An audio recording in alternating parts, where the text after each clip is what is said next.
El mapa mental de David Icke, un monólogo sobre las conexiones intelectuales que formaron su visión del mundo. Hay un momento en toda búsqueda de verdad, cuando el caminante se da cuenta de que no camina solo, que otros, desde tiempos distantes o geografías remotas, han dejado huellas en el mismo sendero.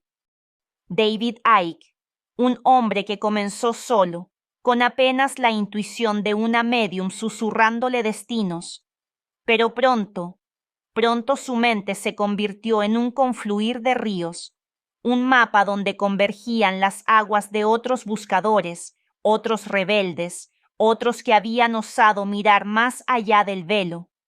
Hoy caminamos por ese mapa mental, por las conexiones que moldearon su cosmología, por las alianzas que florecieron y las que se marchitaron, por los encuentros que iluminaron y los desencuentros que dejaron cicatrices.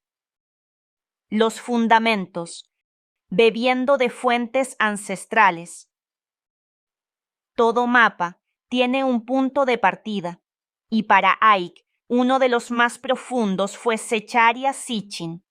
Sitchin, el erudito azerbaiyano que dedicó su vida a descifrar tablillas sumerias, el que nos habló de los Anunnaki mucho antes de que Icke fuera más que un comentarista deportivo, soñando con balones de fútbol. Sitchin promovió la teoría de los antiguos astronautas, la idea de que la humanidad fue creada por una raza extraterrestre, que los dioses sumerios no eran mitos, sino memorias distorsionadas de seres venidos del cielo, del planeta Nibiru. En esas páginas, Icke encontró algo que tocó las fibras más profundas de su alma despertante, la sospecha de que la humanidad no es lo que cree ser, que somos el resultado de una manipulación genética milenaria y que los dioses antiguos no eran metáforas, sino recuerdos. Pero Icke no se quedó ahí. Tomó la arcilla de Sitchin y la moldeó con sus propias manos. Donde Sitchin hablaba de astronautas antiguos, Icke vio reptilianos interdimensionales. Donde Sitchin veía historia pasada, Icke vio conspiración presente. Según algunos comentaristas, para entender lo que dice David Icke, hay que observar la sociedad, estudiar a autores como Sitchin y mirar de nuevo los textos bíblicos, porque hay algo que no encaja, algo raro. Era como si Icke hubiera tomado los cimientos arqueológicos de Sitchin y construido sobre ellos una catedral de revelación contemporánea. Jordan Maxwell, el maestro de los símbolos. Y luego estaba Jordan Maxwell. Si Sitchin le dio a Icke el pasado, Maxwell le entregó las llaves del presente. Fue su mentor, especialista en simbolismo oculto, un hombre que trabajó en Hollywood, pero que miraba más allá de las pantallas.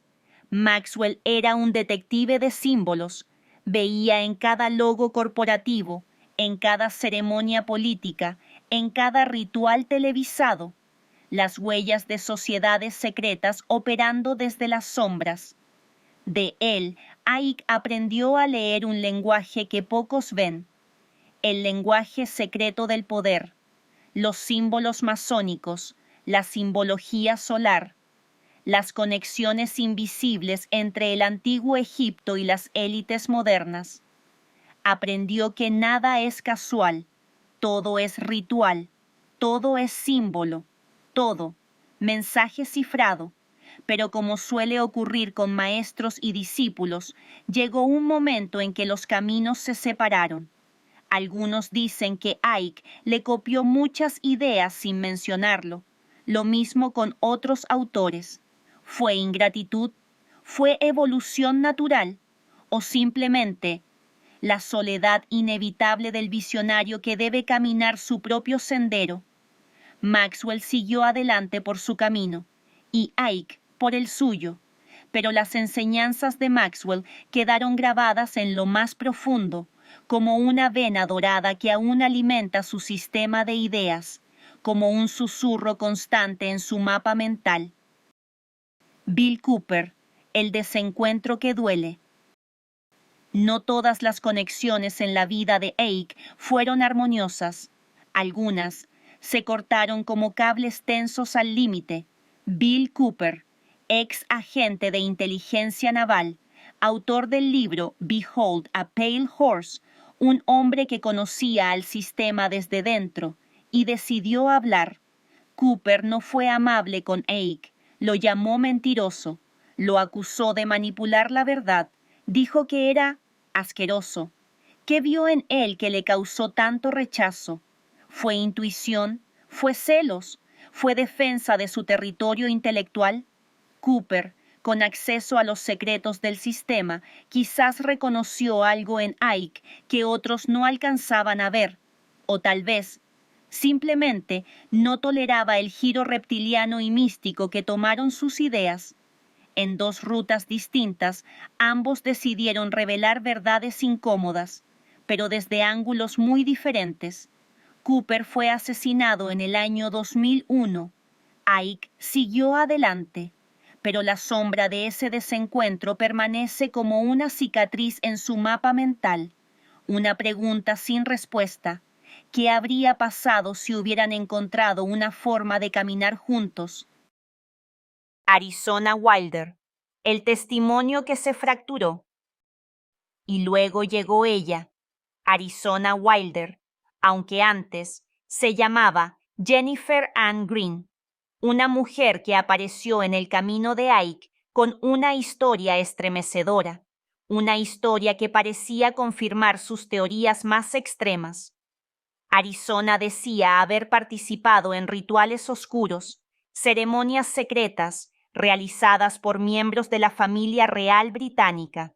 Afirmaba haber visto sacrificios, ritos satánicos, transformaciones, figuras de poder mostrando su rostro reptiliano en plena ceremonia.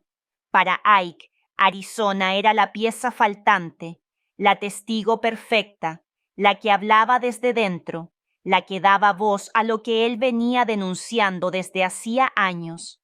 Su entrevista, Revelations of a Mother Goddess, se volvió un pilar de su cosmología, una prueba, una revelación, pero los testimonios humanos son frágiles y las heridas, profundas. Con el tiempo, Arizona declaró, fui programada para esa entrevista con David Icke. Fue manipulación. Fue trauma. Fue presión del mismo sistema que intentaba denunciar. Nunca lo sabremos con certeza. Lo que sí quedó claro es que las historias personales no siempre encajan perfectamente en los grandes relatos. El testimonio de Arizona se volvió un dilema ético. ¿Hasta qué punto se puede construir una visión del mundo sobre relatos de personas heridas? ¿Dónde termina la búsqueda de la verdad y comienza la responsabilidad con quienes hablan desde el dolor? En el mapa mental de Icke, Arizona representa mucho más que una fuente.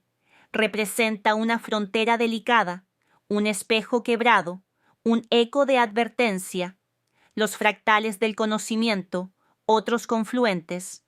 Pero el mapa de Icke no se detiene ahí. Es vasto, ramificado, fractal. En él confluyen muchos otros nombres, muchas otras corrientes. Está Fritz Springmeier con sus investigaciones sobre control mental. Están las teorías de las líneas ley y los lugares de poder. Están los estudios sobre frecuencia, vibración y conciencia, ideas que rozan la física cuántica, la metafísica y la espiritualidad antigua.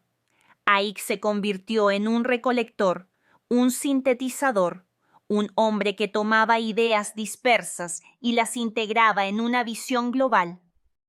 Para algunos, eso lo convierte en un farsante, un ladrón de ideas, un autor Google que mezcla conceptos y teorías de otros para crear su gran relato reptiliano.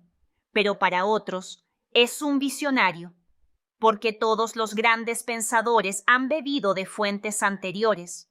Lo que los define no es la originalidad absoluta, sino la capacidad de ver conexiones que otros no ven, de tomar piezas dispersas y construir una imagen coherente, por más incómoda que sea. El precio de caminar solo. Con el paso del tiempo, el mapa mental de David Icke se fue poblando y también despoblando. Conexiones que nacieron, colaboraciones que florecieron y rupturas que dolieron.